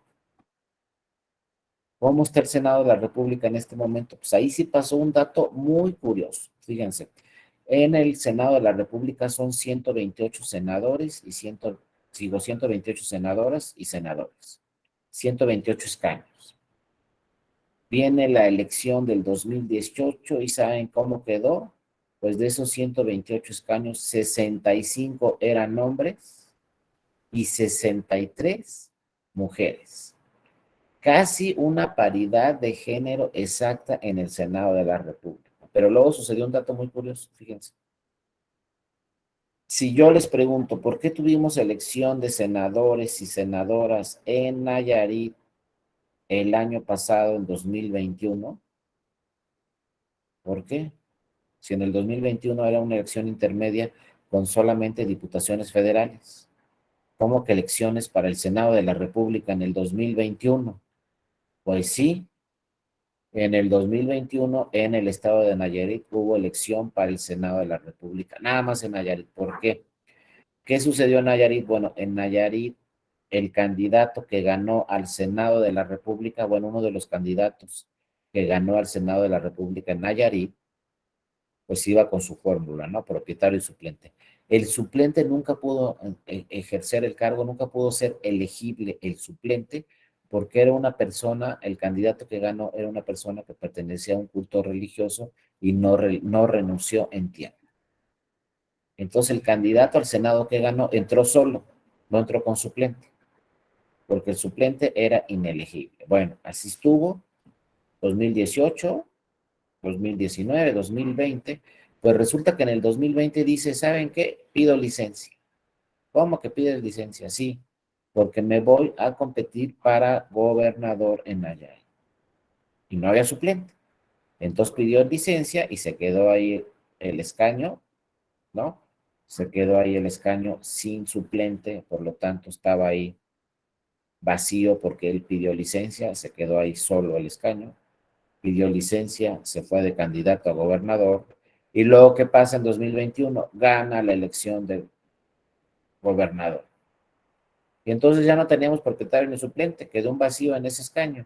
Entonces, al quedar vacío ese escaño, resolvió el INE por primera vez en la historia, bueno, vamos a convocar a una elección extraordinaria para cubrir este escaño. Y entonces se organizó una elección de senadoras y senadores en Nayarit en el 2021. ¿Y qué creen que pasó? Ganó el Senado de la República una mujer. Entonces el hombre se fue de gobernador, llega una mujer senadora y se cumple estrictamente también en el Senado de la República con la paridad de género exacta. En este momento tenemos 50% de senadoras y 50% de senadores.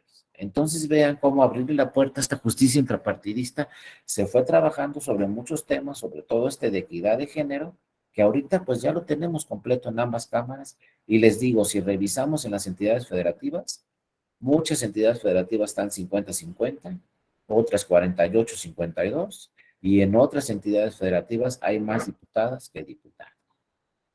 Pero todo esto es lo que ha generado la justicia intrapartidista, como vemos, que pueda acudir la militancia al tribunal electoral, que puedan acudir, como en este caso, las mujeres dentro de su partido, al tribunal electoral cuando no están de acuerdo con un acto o una resolución de su partido, y por lo tanto se han protegido constantemente, pues en este caso el derecho a votar de las mujeres, como en otros casos se han protegido muchos otros derechos. Acuérdense, este no es el tema de hoy, pero las acciones afirmativas que ha emitido el tribunal nos dicen que se ha protegido el derecho de las mujeres, el derecho de las personas que pertenecen a comunidades indígenas, el derecho de personas con discapacidad, el derecho de personas con diversidad sexual, el derecho de adultos mayores, el derecho de personas que están en prisión, todos esos derechos ha estado protegiendo directamente el Tribunal Electoral y los tribunales electorales en las entidades federativas. Pues a partir de todo esto, pues bueno, actualmente la Ley General de Partidos Políticos nos dice, obviamente, la obligación, la declaración de principios de todos los partidos políticos tienen la obligación de promover la participación política en igualdad de oportunidades y equidad entre hombres y mujeres. Luego, los programas de acción dentro de los partidos políticos también. Los programas de acción dentro de los partidos políticos nos dicen que deben de alcanzar los objetivos, los partidos políticos deben alcanzar sus objetivos, deben proponer políticas públicas, luego vemos en las campañas que se habla de todo, menos de las políticas públicas del partido político, y esta es una disposición legal, donde se tiene que hablar de las políticas públicas. Formar ideológica y políticamente a sus militantes, obviamente también una capacitación constante a la militancia y preparar la participación activa en sus militantes durante los procesos electorales, ¿no? Y bueno, también nos habla ya el 39 de la Ley General de Partidos Políticos cómo deben normarse los estatutos. ¿Qué deben señalar los estatutos de los partidos políticos? No crean que esta disposición de la ley fue gratuita. Esta disposición de la ley viene conforme a lo que señalaba el Tribunal Electoral en sus sentencias. El Tribunal Electoral en sus sentencias decía, los estatutos deben de establecer esto, como el caso del Verde Ecologista, cuando resolvió la Sala Superior este asunto del Verde Ecologista de México, dijo, los estatutos del Verde Ecologista se deben de reformar y establecer estas disposiciones. Actualmente ya no es una sentencia del tribunal, actualmente la propia Ley General de Partidos Políticos nos dice los estatutos de cualquier partido deben establecer estos principios mínimos o estos puntos mínimos para que se considere democrático, ¿no?, las normas internas del partido político, porque si no, como ya vimos, esa norma interna se puede impugnar ante el tribunal. ¿Cuáles son las reglas que deben de establecer los estatutos de los partidos políticos? Bueno, la denominación del partido político, el emblema y el color. Debe tener un emblema el partido político. Acuérdense que a partir del 2007, con la reforma electoral del 2007, ya los partidos políticos participan en las elecciones vía su emblema en la boleta. Eso no se les pasa tampoco, acuérdense. En el 2006 todavía se imprimían las boletas en las elecciones con emblemas de la coalición. ¿Se acuerdan? Si ustedes revisan una boleta presidencial del 2006, todavía venía el emblema de la coalición, no del partido en la boleta. Si se coaligaban tres partidos, entonces en vez de estar el emblema de cada partido en la boleta, venía el emblema de la coalición solamente. Eso ya está prohibido, porque tanto la Corte como el Tribunal señalaron que eso era inconstitucional, porque se vulneraba el derecho de decisión, la voluntad ciudadana de por cuál partido político votar. Acuérdense, si ustedes veían la boleta en el 2006, pues les daban su boleta y decían, creo que en el 2006 había dos coaliciones. Y entonces en un emblema venía el emblema de una coalición y en otro recuadro el emblema de otra coalición. Entonces imagínense que ustedes decidían y marcaban el emblema de una coalición. Ah, muy bien. Pero su voto, ¿dónde quedó? ¿En el partido 1, en el partido 2 o en el partido 3? Y esto es impugnante en la Corte porque señalaron a la Corte y señalaron al tribunal. Oye, es que en un convenio de coalición los partidos dijeron, pues a este partido le damos este número de votos, a este partido este número de votos y a este partido este número de votos, a los tres de la coalición. Y entonces ningún partido perdía su registro Porque de entrada en el convenio de coalición firmaban, miren, para que nadie pierda su registro, por lo menos tiene derecho al 3% de los votos de la coalición cada partido político. Tú tienes derecho a un 3, yo a un 3 y tú a un 3, para que nadie pierda su registro. Pero la pregunta era, ¿y nosotros como ciudadanas o ciudadanas, al marcar el emblema de la coalición, por qué partido de los tres votábamos? No se sabía. Quien decidía era el partido en el convenio. Y entonces a lo mejor yo quería votar por el partido 1 y resulta que mi voto quedó en el partido 3. Pero yo no lo decidí. Por eso con la reforma de 2006, 2007, se dijo, no, vayas en coalición o no, el emblema de tu partido va a ir individual en la boleta. Aunque estén en coalición, tú vas a votar por un candidato y por un emblema en particular, para que tu voto se vaya directo a ese partido, vaya o no en coalición. Y así pasó a partir del 2009, en la elección del 2012, y ya ven en el 2018 lo que pasó. Ganó nuestro presidente López Obrador, pero perdió su registro el PES. El PES iba en coalición con el PT y con Morena. El candidato del PES era el actual presidente. Entonces ganó su candidato, pero el PES perdió su registro. ¿Por qué? Porque al ir los partidos en lo individual, pues no marcó el número suficiente de ciudadanos al PES, el PES no alcanzó el 3% y perdió su registro. Porque ahora nuestro sistema dice, la ciudadana o el ciudadano es el que va a elegir cuál de los tres partidos de la coalición, por cuál de los tres va a votar. Y nada de que los partidos se reparten los votos, ¿no? Por eso actualmente nos dice, los estatutos establecerán obviamente el emblema, el mismo emblema que deberá de imprimirse en la boleta individualmente. Ya no existen emblemas de coalición. Esos ya pasaron a la historia. Ahora solo son emblemas sobre individuo. Luego también nos dicen los estatutos, los procedimientos para afiliación individual, personal, libre y pacífica de sus miembros. Dice la ley, deben estar claros deben estar muy claros cuáles son los procedimientos para afiliarse a un partido político. Obviamente esta norma también se podría impugnar si no están claros los procedimientos o si se estima alguna violación dentro de esos procedimientos. Luego los derechos y obligaciones de los partidos, perdón, de los militantes. Obviamente los militantes tienen una serie de derechos dentro del partido. Si estiman que se les vulneran estos derechos dentro del partido, pues también pueden acudir, obviamente, al tribunal vía el JRC. Ojo, cuando un militante acude al tribunal, primero tiene que agotar las normas internas dentro de su partido y las instancias internas dentro de su partido. La mayoría de los partidos políticos, si no es que todos, tienen autoridades dentro del partido que van a resolver asuntos o controversias. Por ejemplo, la Comisión de Justicia. Si yo soy militante y no estoy de acuerdo con algún acto o resolución dentro de mi partido, pues quizá acudo a la Comisión de Justicia dentro de mi partido a que me resuelva este asunto. Si no estoy de acuerdo con la resolución de mi partido, entonces me voy al tribunal. Pero en otras muchas ocasiones no resuelve esa comisión el asunto. O en otras ocasiones no se integra esa comisión. Entonces aquí también existe una figura que se llama per saltum, donde directamente el militante se va al tribunal porque dice, oye, ¿sabes qué? Ya presenté esta queja dentro de mi partido no me resuelve, a mí me urge una resolución, entonces me voy ante el tribunal. Y el tribunal le ordena al partido, ¿sabes qué? Tienes 3 días para resolver. Y si tu partido político no resuelves ese asunto en 3 días, entonces lo voy a resolver yo directamente. O si ya no da tiempo de que resuelva el partido, entonces dice el tribunal, como ya no da tiempo, lo voy a resolver yo directamente el asunto. Pero es la figura del per saltum, ¿no? Donde un militante puede ir directamente al tribunal electoral si el órgano interno de justicia dentro de su partido no se integra o no resuelve ese asunto o esa queja que presentó su militancia, su militante.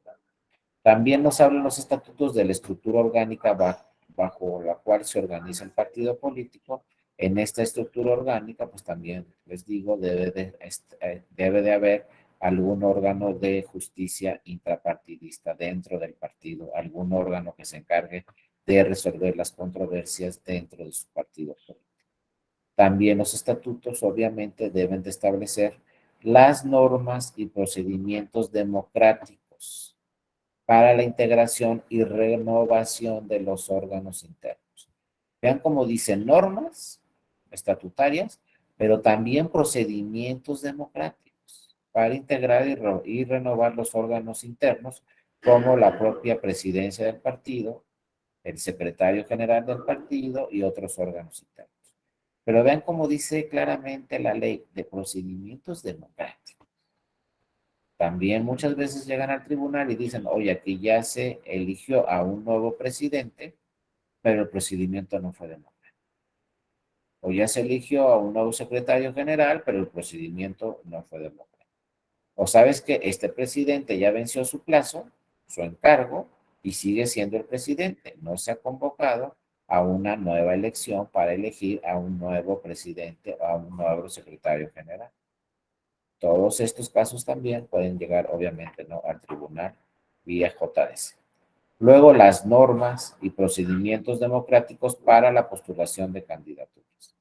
Era lo que les decía, debe estar muy claro en los estatutos cuáles van a ser los procedimientos para postular candidaturas, si va a haber precampañas, de qué se trata la precampaña, qué pasa si hay candidato único dentro del partido, cómo puede seleccionar la militancia a sus candidatos. Todo esto debe quedar muy claro, porque si no, les digo, también llegan muchos asuntos al tribunal, sobre todo, es que se emitió una convocatoria y los estatutos dicen que la convocatoria que se emita para registrarse como precandidato, etcétera, pues debe ser pública y no fue pública. O luego a mí me pusieron en la lista de RP como el 10 y posteriormente me quitaron de la lista de RP. Entonces van al tribunal y le dicen, ¿por qué me quitaron de lista de RP? O era el 9, por ejemplo, ¿no? Llega la elección, nos fue muy bien en la elección, entran los primeros 10 y entonces saben a quién metió el partido, del 1 al 8, luego metió al 10 y luego metió al 11 y se saltó al 9.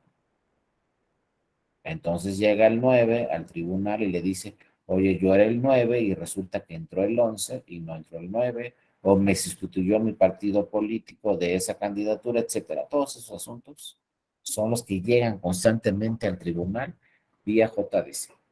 También dentro de los estatutos está la obligación de presentar una plataforma electoral, obviamente. También los estatutos establecerán la obligación de sus candidatos a sostener y difundir la plataforma electoral durante la campaña, los tipos y reglas de financiamiento privado de que recurran los partidos políticos. También este es un tema que llega mucho al tribunal, el tema de fiscalización. Muchas veces se dice el INE y luego dice el tribunal, es que sabes que aquí se gastó más dinero, etcétera, lo que ustedes quieran, pero dice el candidato, es que a mí no me informó mi partido de estos gastos. O al revés, dice el partido, es que a mí no me informó el candidato de estos gastos. Yo no sabía que existieron esos gastos. Entonces aquí hay tres temas muy importantes que debe revisar siempre el tribunal: el debido proceso y la presunción de inocencia. Y sobre todo el derecho de audiencia. Muchas veces puede resolver la autoridad administrativa algún tema de fiscalización sin citar al candidato. Por ejemplo, para el candidato se defiende y diga, pues esos gastos no me los reportó mi partido, o al revés, el partido diga, esos gastos no los reportó mi candidato o mi candidato.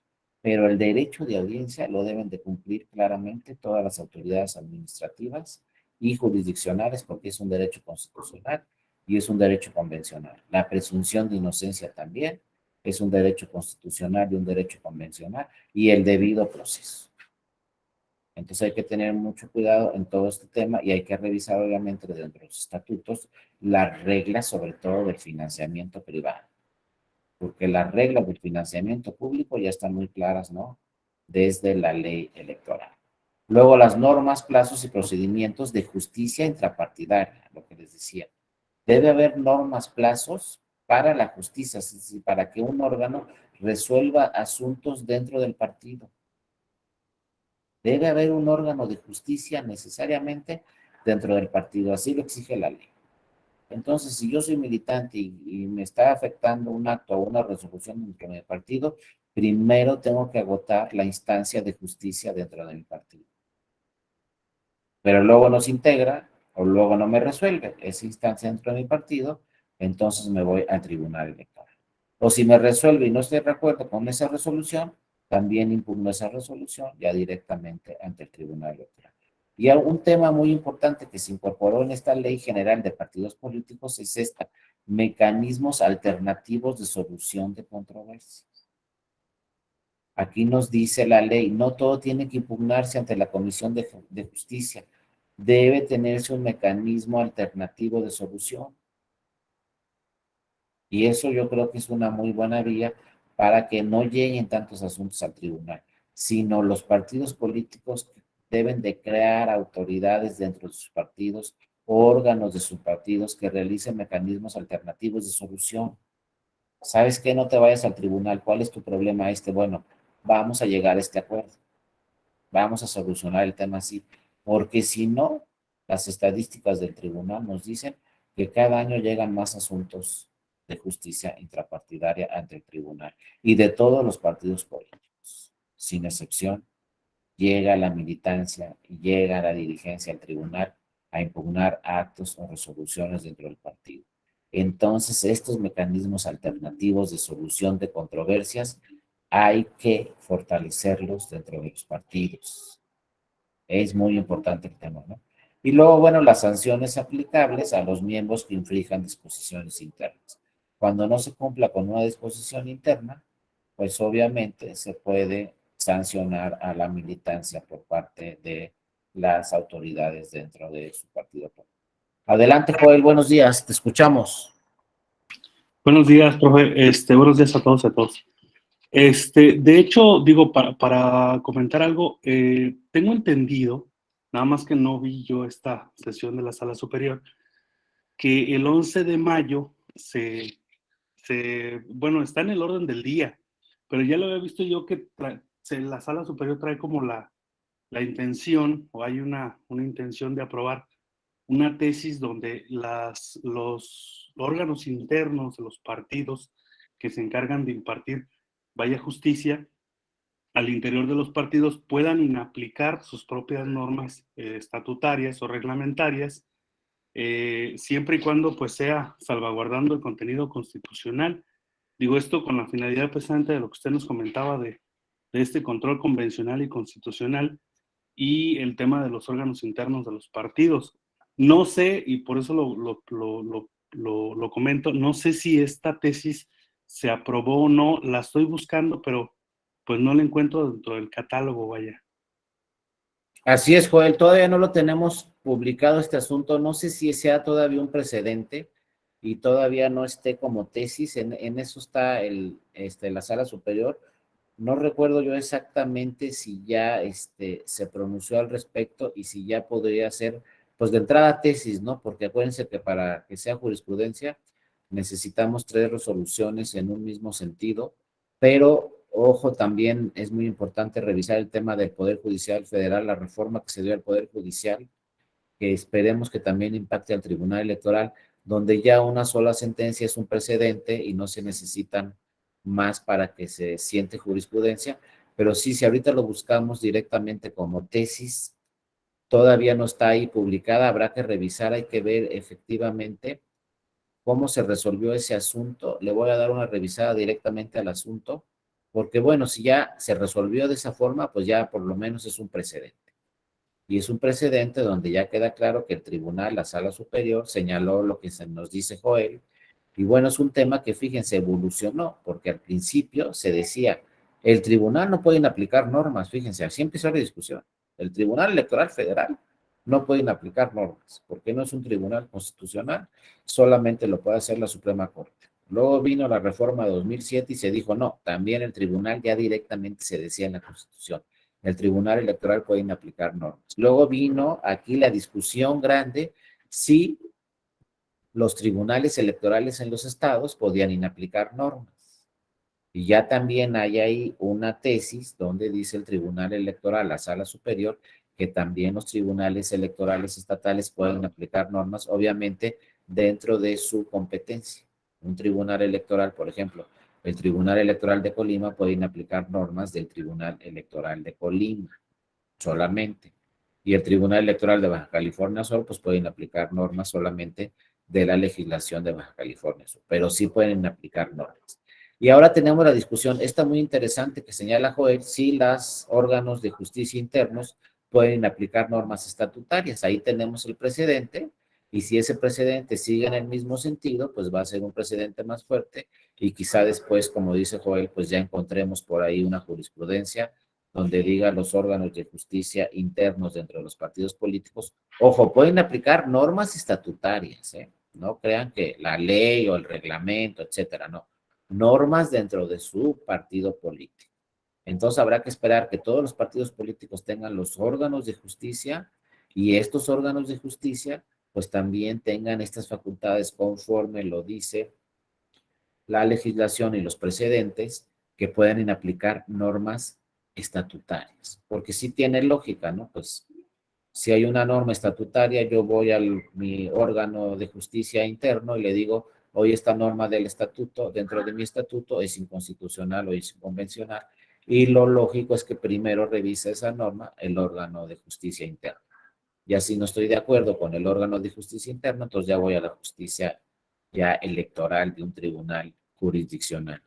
Pero ojo, por eso es muy importante y qué bueno que lo señala Joel, este tema de que pues deben de tener los partidos políticos mecanismos alternativos y mecanismos y procedimientos y órganos de justicia intrapartidaria.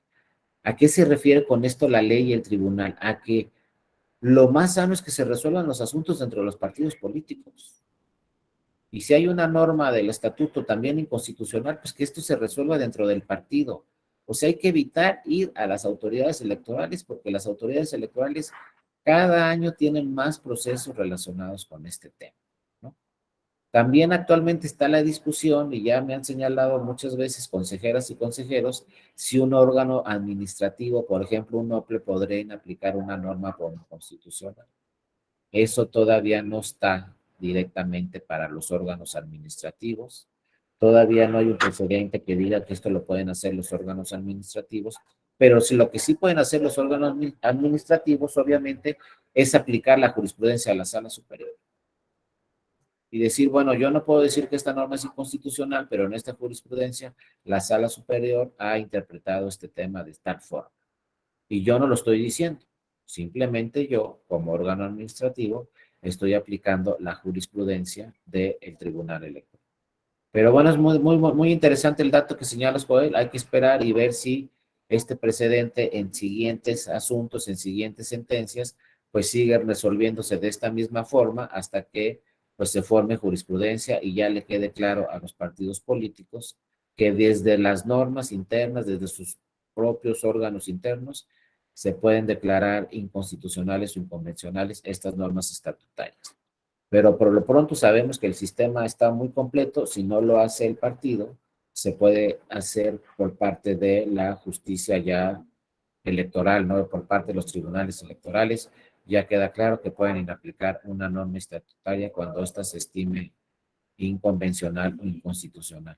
Pero vean cómo todo el sistema va en el mismo sentido.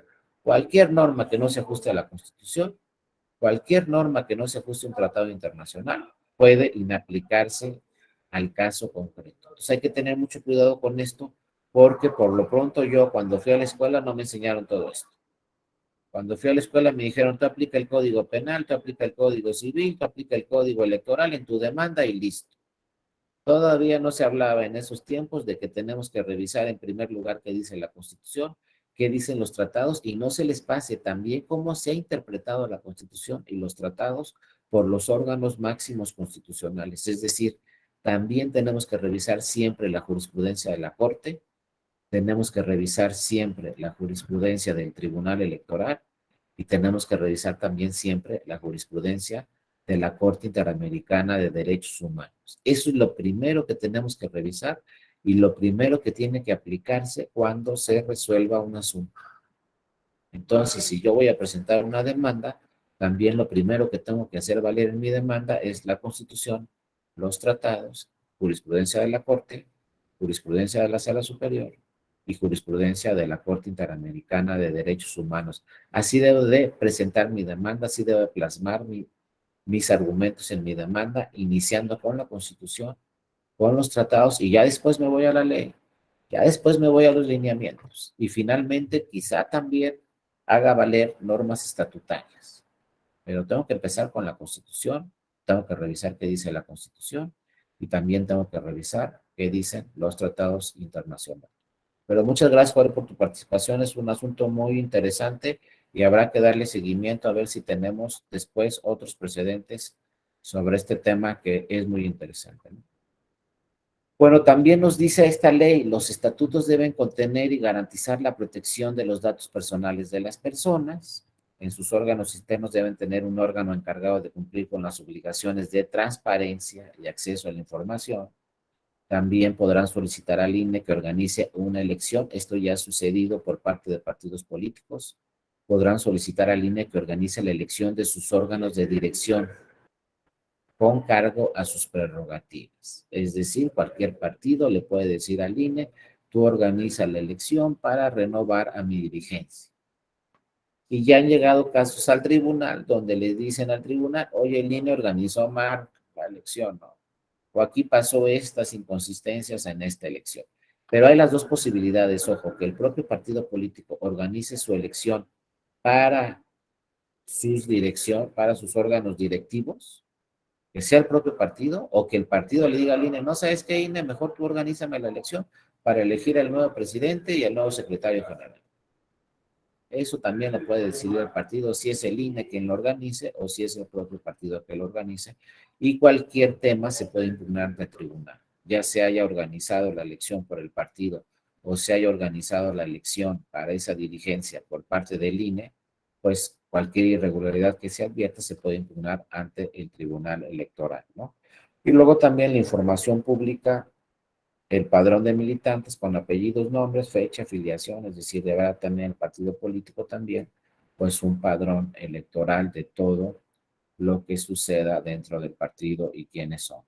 Las prerrogativas, este es otro tema, el tema de las mujeres ya lo platicamos, y simplemente, para terminar el día de hoy, pues acuérdense, siempre que acuda la militancia al tribunal va a ser el JS.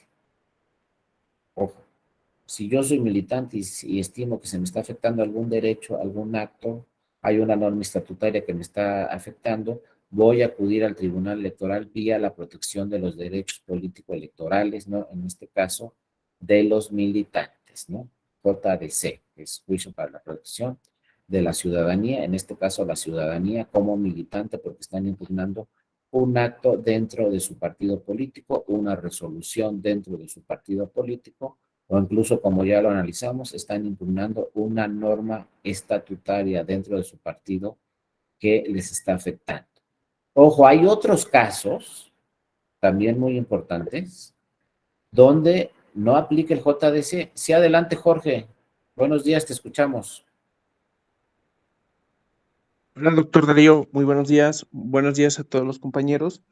Quería hacer una pregunta. El Sí, ejercicio adelante.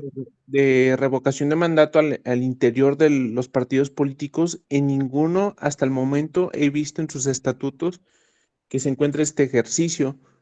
No sé si se podría promover JDC o, bueno, en este caso, algunos tienen el juicio de inconformidad dependiendo del medio de impugnación interno para poder hacer valer este derecho, que es un derecho convencional y constitucional.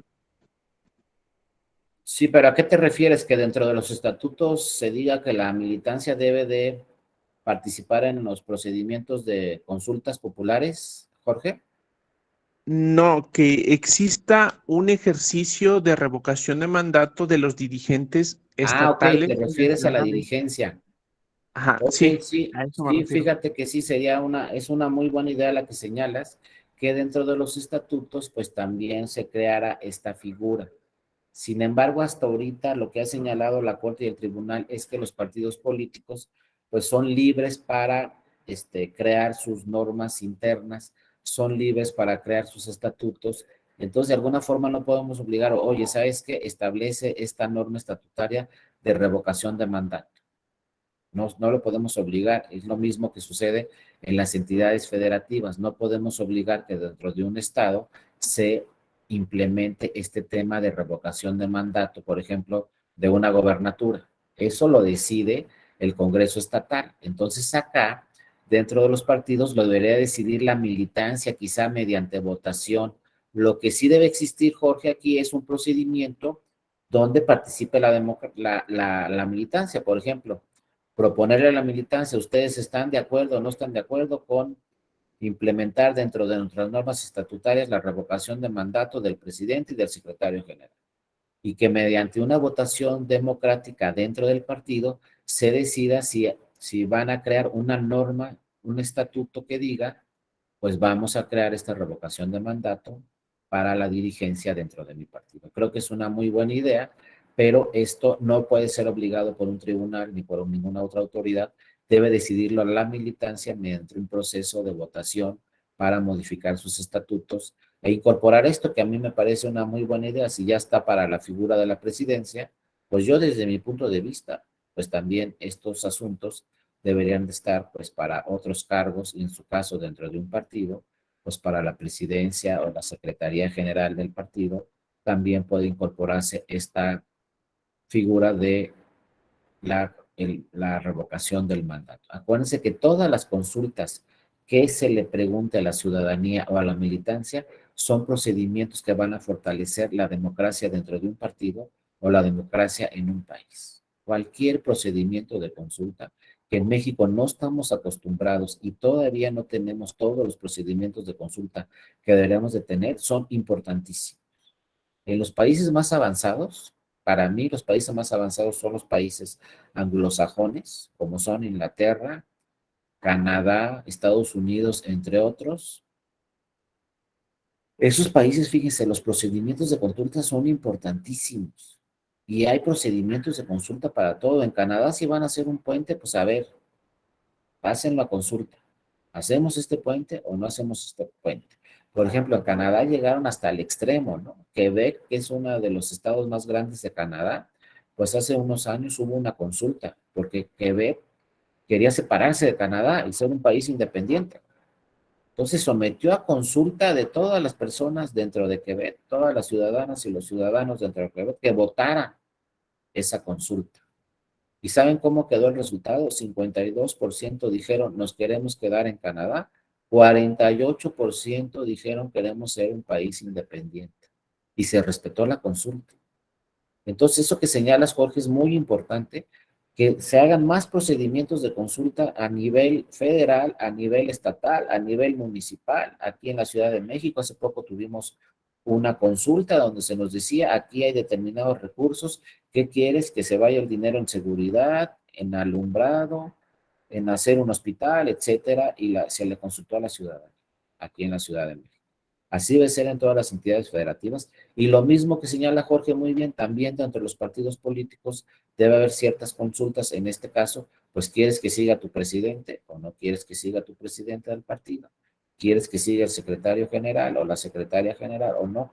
Pero esto obviamente debería ser vía una elección y vía voto de la militancia, porque aquí sí también la Corte ha señalado que hay que respetar las normas internas de los partidos y los partidos tienen que crear sus propios estatutos. Claro, los estatutos deben ser conforme a la Constitución, conforme a los tratados internacionales, deben ser democráticos, pero sí hay una libertad para que los propios partidos políticos puedan crear sus propios estatutos, pero es una muy buena idea, ¿no? Esta de revocación de mandato quizá para su dirigencia, para que de alguna forma la militancia siempre esté activa y decidiendo sobre quiénes son las autoridades dentro de sus partidos políticos. Por ejemplo, en Inglaterra, ¿qué pasó también en una consulta? Hace 2 o 3 años, ya no me acuerdo exactamente de la fecha, hubo una consulta y decidió la mayoría de los ingleses separarse de la Unión Europea. Y de plano se separaron, ¿eh? Y no hay nada que hacer. Los ingleses decidieron, ¿sabes qué? Me quiero separar de la Unión Europea, ya queremos no estar dentro de la Unión Europea. Se convocó la consulta y la mayoría decidieron separarse de la Unión Europea. Y se separaron, ahora dicen que ya están arrepentidos, que porque no sé qué y no sé cuánto, pero ya Inglaterra no forma parte de la Unión Europea, como los países más democráticos y más avanzados en Europa.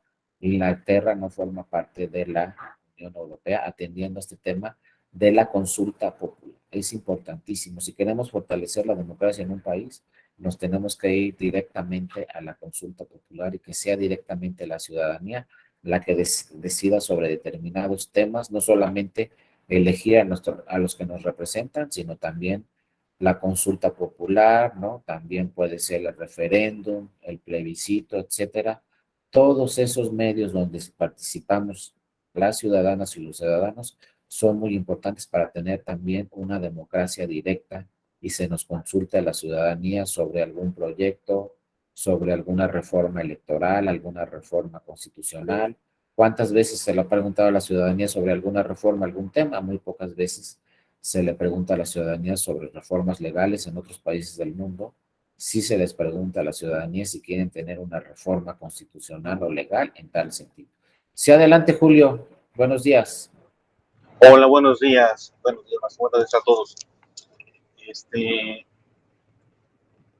un tema, digo, a lo mejor voy a disentir un poco, pero el tema de las consultas se me hace un tema muy importante, pero yo creo que las consultas que hemos desarrollado, al menos en México, son consultas clientelares, porque no sé qué, yo recuerdo la consulta del aeropuerto. Creo que votaron la mayor parte de la gente que nunca ha viajado en avión. Entonces, creo que las consultas son muy importantes, pero creo que debe tener un grado más de efectividad. Yo desconozco cómo funcionan en los demás países como usted maneja, pero yo creo que aquí en México son consultas clientelares para legitimar algo que podría o no funcionar, pero que en la actualidad, en lo personal, yo no le veo nada de efectividad a las consultas que se han realizado. Bueno, mi punto de vista. Muchas gracias. Sí, no, muchas gracias a ti, Julio. Y sí, es un tema que se tiene que trabajar de cultura política. Y fíjense, tenemos que trabajar desde las niñas, niños y los adolescentes. Porque como señala Julio, muchas veces entonces solamente es una parte de la ciudadanía la que decide esa consulta. Y a lo mejor puede ser hasta válida. Por ejemplo, la revocación de mandato, bueno, fue un 18% los que votaron para la revocación de mandato. Y para que fuera legal se necesitaba el 40%. Pero no hay en México, como muy bien lo señala Julio, una cultura de que toda la ciudadanía vaya a esa consulta y tome una decisión sobre esa consulta. No tenemos esa cultura política y hay que fortalecerla. Por ejemplo, en este tema que les decía que en la Ciudad de México se votó hace poco tiempo, fue muy bajo también el rango de personas que fueron a emitir su opinión sobre esa consulta. Entonces, no tenemos la cultura, hay que empezar por tener sobre todo la cultura. Fíjense, todavía no tenemos la cultura para el voto. Entonces, en unas elecciones federales o locales todavía no tenemos una cultura política suficiente, nos falta fortalecer con mucho mayor parte una cultura política para las consultas, porque si nada más participa una sección de la sociedad, no va a funcionar esa consulta, no va a ser democrática. Por eso la revocación de mandato hablaba del 40%. No votó el 40% para la revocación de mandato de la presidencia de la República, se declaró sin efectos legales esa consulta, esa revocación de mandato, que era una consulta popular. ¿Cuánto costó de recursos? Y no funcionó. La Sala Superior, cuando revisó y calificó la revocación de mandato presidencial, señaló en su resolución, ¿saben qué? No tiene efectos jurídicos porque no se alcanzó el 40%. Entonces tenemos que empezar por una cultura donde participemos. Fíjense, les decía en las elecciones, el IFE nació en 1990. Estamos en 2022. De 1990 a 2022, ¿cuántos años son? 32. Tenemos 32 años donde el 50% de la votación no sale de la población, de los que están en la lista nominal, no salen a votar. 30 años que solamente vota el 50% de los que están en la lista nominal. ¿Dónde quedó el otro 50%? Dices, bueno, en este proceso electoral pasa otro, igual, 50%. Viene otro, igual, llevamos 30 años con el 50%, entonces, ¿qué pasa ahí con la cultura política? Si el 50% tiene su credencial en la bolsa o en la cartera, tiene la casilla a 3 cuadras de su casa y el 30%, digo el 50%, durante 30 años no sale a votar, ¿qué es lo que está sucediendo? Y luego, como dice Julio, bueno, ¿quiénes votan en la elección? Pues los partidos políticos. Puede ser. Por ejemplo, un ejemplo rápidamente con datos duros. Yo soy partido político y digo, esta elección la gano si sale mi militancia es el 15% de los de la lista nominal, si sale mi militancia yo gano esta elección, porque el partido más cercano a mí tiene 10% de militancia y el otro 5%. Entonces yo tengo el 15, el otro tiene el 10, el otro tiene el 5, ahí va el 30. Si nada más sale el 30% a votar en esta elección, ya gané. Con mi voto duro. Entonces el partido político dice, a mí no me conviene que salga la sociedad en general. A mí no me conviene que salga la sociedad civil a votar, porque entonces quién sabe si gano o no.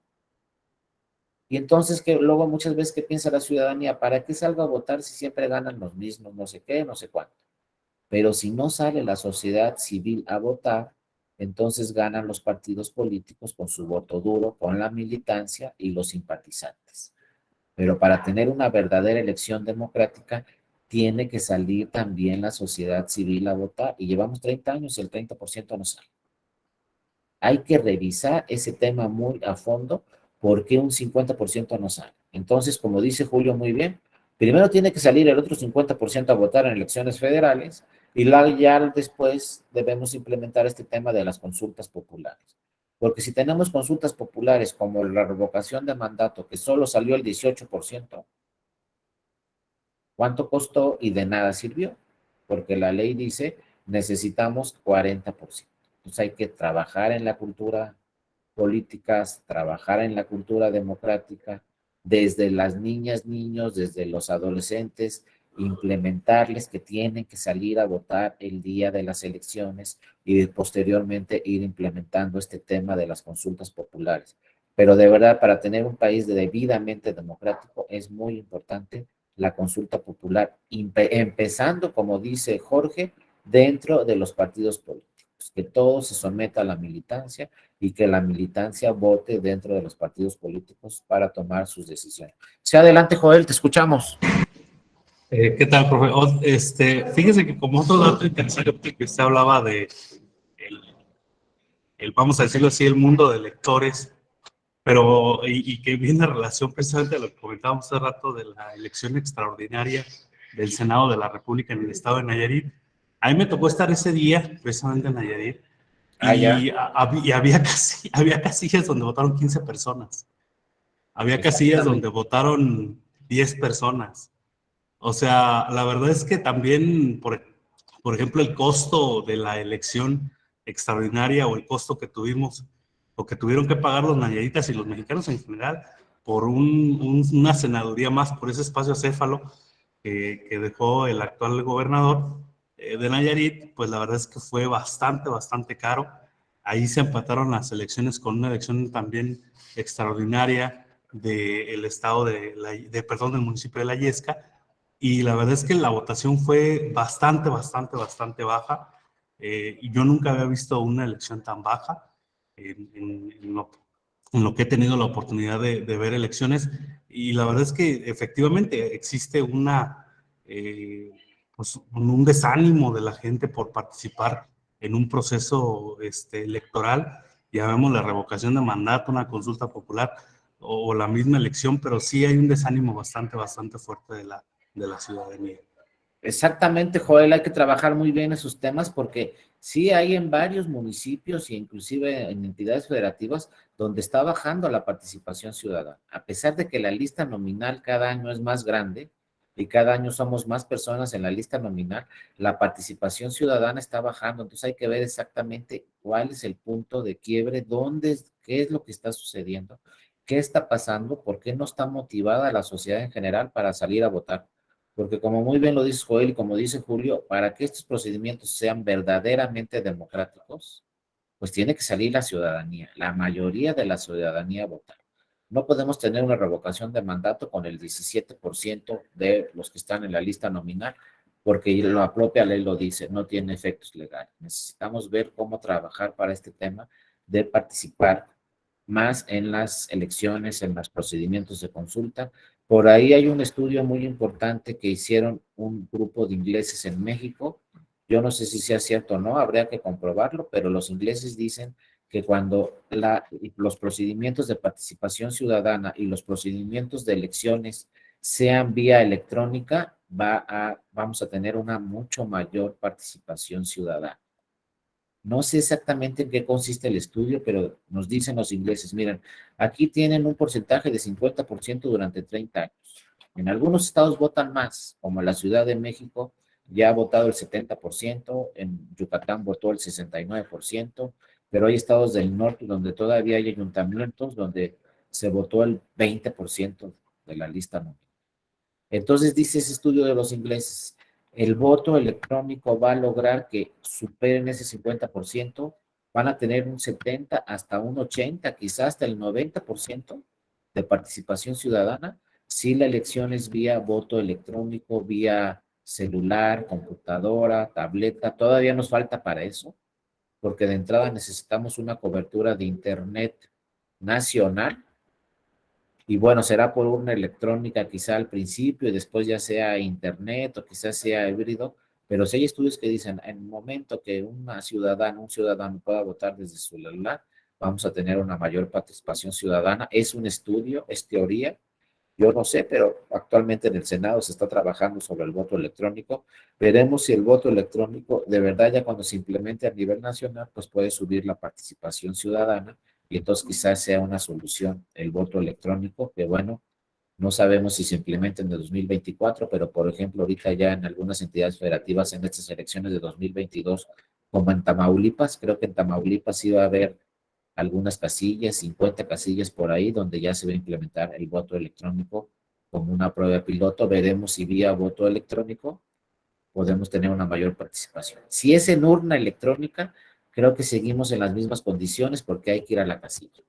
Pero cuando sea vía internet, desde el celular, desde la computadora, desde la tableta, quizá ahí sí podamos tener mayor participación ciudadana. Sí, adelante, Sujei, buenos días, gusto en verte. Hola, ¿qué tal? Buen día a todos y a todas. Bueno, en esta última parte que estamos platicando referente a la baja participación ciudadana, creo que más allá también de implementar la cultura democrática como algo de ir a votar, ¿no? El día de las elecciones, también es muy importante, creo que implementar una conciencia ciudadana de lo que va antes, ¿no?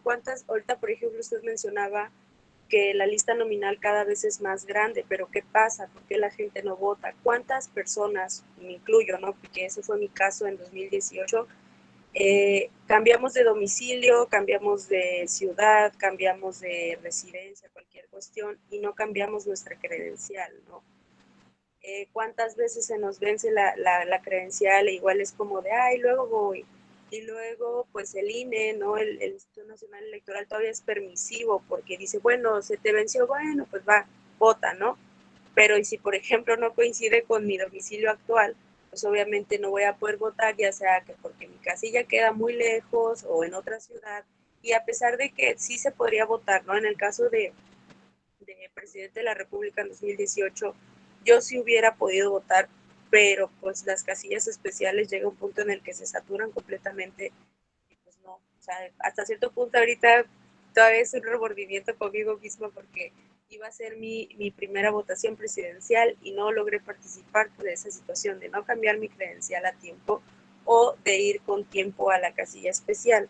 Ahora, también coincido completamente que la cultura democrática debe implementarse desde la infancia, desde la adolescencia. A los niños es más fácil enseñarles y es más fácil que las cosas se les queden como un aprendizaje de vida cotidiana, ¿no? Sí me parece muy padre que a los niños desde el kinder, de ser posibles, les enseñen a tomar decisiones en grupo, a participar, a poder identificar estas cuestiones de participación, porque ellos empiezan a crecer ya con esa idea y empiezan a desarrollarlas quizás en otros ámbitos, ¿no? Los niños a veces desde su inocencia también pretenden, ¿cómo decirlo?, enseñar a los adultos, ¿no? A veces llegan a casa y y mamá, papá, hoy aprendí esto, y como que quisieran ellos enseñarles también a sus papás lo que están aprendiendo en la escuela. Entonces, sí está muy padre, pero como lo mencioné en otra sesión, y no recuerdo si fue también con usted, doctor, que el plan educativo de la actualidad, al menos de la primaria, que yo tengo todavía primos en primaria, ya no incluye muchas cuestiones así de estos temas, o sea, como que los fueron recortando. Ignoro el motivo, la verdad, lo ignoro completamente, pero como lo mencioné en aquella sesión, o sea, yo sí me acuerdo, por ejemplo, cuando yo estuve, digamos, en la primaria, a mí sí me enseñaban, por ejemplo, el significado de las siglas de los partidos políticos, y dices, bueno, ¿esto qué tiene que ver? Pues a lo mejor no tiene tanta trascendencia, pero ya no creces como que ignorando todo el panorama, ¿no? Ya creces con una leve idea de lo que podría ser un partido político, de lo que significan sus siglas, y a lo mejor cuando eras pequeño no lo entiendes, pero ahora que ya estás grande, pues ya relacionas más cosas. Y en la actualidad he visto que el plan educativo ya no contempla este tipo de situaciones, y me parece un error, porque si lo que queremos es que en el futuro los niños participen, pues debería de volverse a implementar. Muchas gracias. Sí, muchas gracias, Sujei, por tus comentarios. Sí, es muy importante, como lo señala la educación, y sobre todo otro tema que señalas también muy importante, la difusión. Todas las autoridades electorales y las sociedades en su conjunto debe estar difundiendo todos estos temas, y sobre todo las autoridades electorales, sobre todo la credencial. Muchas veces nos dicen, ver por tu credencial tienes tanto plazo, recoge tu credencial tienes tanto plazo, ve a inscribirte para que te den tu credencial tienes, pero nos dicen ya cuando va a llegar el proceso electoral. Eso debe ser una difusión constante todos los años, no solamente cuando hay proceso electoral. Nos deben difundir las autoridades electorales, mira, ven, cuando cumplas 18 años, ven a este módulo, el módulo está en tal lugar, así puedes buscar la dirección, etcétera, y solicita tu credencial. Y después también la difusión, si se te pierde, qué pasa, si te cambias de domicilio, qué pasa, cuáles son las fechas para recogerla. Y también, como lo señalas muy bien, Sujei, pues la educación y la capacitación es muy importante, desde la primaria, secundaria, preparatoria, todas las áreas, luego la capacitación dentro de los partidos políticos, en las universidades. Todo este tema es muy importante para así de alguna forma, pues, cubrir esta preocupación muy importante que es la participación ciudadana, porque les digo, tenemos 30 años y no rebasamos el promedio del 50%. Si ustedes revisan la elección de 2021 de diputaciones federales, votó más o menos por ahí el 50% de los de la lista nominal. Seguimos con los mismos datos. Entonces, ¿dónde está? La pregunta es, ¿por qué el otro 50% no vota? Habrá que revisarlo, ¿no? Bueno, se nos acaba el tiempo. Les agradezco muchísimo a todas y a todos su atención, su participación. Seguramente nos vamos a ver en otra sesión. Si no recuerden, yo soy Darío Mora, algunos ya me conocen, otros no. Soy Darío Mora, mi correo electrónico es dario.mora@te.gov.mx. Con toda confianza pueden escribirme, ahí estoy a sus órdenes para cualquier tema relacionado con la materia electoral o también para cualquier tema relacionado con la Escuela Judicial Electoral. Les agradezco a todas y a todos mucho su atención, y también le agradezco mucho a mi compañera Mónica Guerrero, que estuvo aquí dándole seguimiento a esta presentación. Que tengan una excelente semana y ojalá nos podamos ver pronto en alguna otra sesión. Cuídense mucho, que estén muy bien. Hasta luego y gracias. Hasta luego, maestro. Gracias. Hasta luego, que estés bien. Hasta luego. Hasta Hasta luego, maestro. Muchas gracias. Carlos, hasta luego. Gracias. Cintia, muchas gracias. Yanni, muchas gracias. Gustavo. Muchas gracias, maestro. Gracias.